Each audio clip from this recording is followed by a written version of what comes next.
Assalomu alaykum hurmatli podpischilar, aziz do'stlar.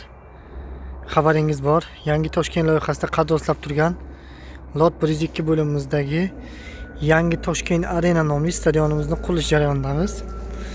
Biz hozir mana qurilib turgan yangi stadionimizni nasib qilsa kelajakda kirish qismida turibmiz.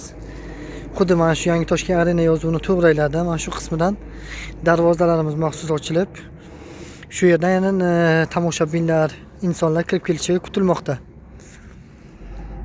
Bu yerda hozir mana 5 ta bayroq turibdi. O'zbekiston Respublikasi bayrog'i, Turkiya bayrog'i, 3-chisida turgan Koch Construction qurilish shtabini bayrog'i, qurilish firmasini, 4-chisi O'zbekiston Futbol Federatsiyasini va 5-chisi Yangi Toshkent loyihasini o'zini maxsus bayroqlari turibdi.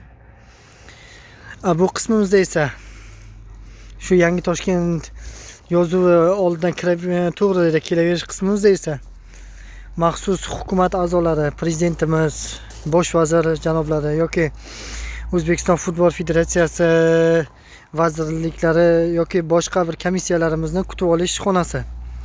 Yaqinda prezidentimiz kelib ketganda ham mana shu xonamizda kutib olindi va mana shu yerda qurilish ishlari bilan tanishtirildi.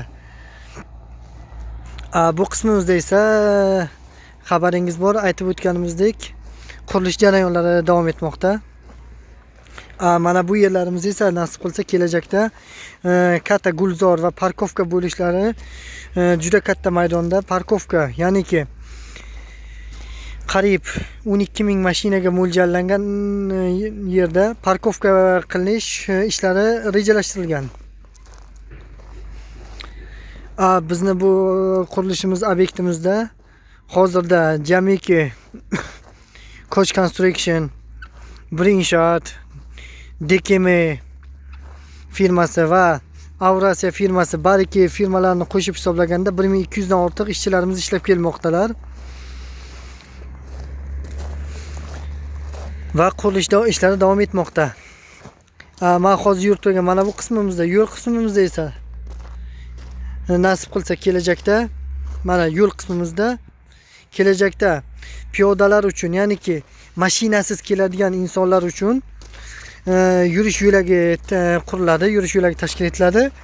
Shu Yangi Toshkent Arena yozuvining oldidan mashinalarimiz uchun maxsus mana shu yerda turgan devorimizning oldidan yo'l quriladi, ya'niki parkovkaga borishlari uchun. Bu qismidan esa bu yerda mashinasi bilan kelgan odamlar, masalan oila a'zolari bilan keladi yo boshqasi bilan keladi. Mashina haydovchilaridan tashqari qolgan odamlarni o'sha yerda tushirib qoldirib, o'zlari parkovkaga boradi va piyodalar esa mana shu yo'lak orqali stadionimizning kirish qismiga, stadionimizga yetib oladilar. Bu stadionimizni nasib qilsa 5 ta kirish yo'lagi, maxsus kirish yo'lagi, kirish-chiqish yo'lagi tashkil etilgan. Va ikki tomonidan esa maxsus xodimlar uchun, ya'niki Milliy gvardiya xodimlari, tez yordam xodimlari uchun maxsus kirish yo'laklari tashkil etiladi.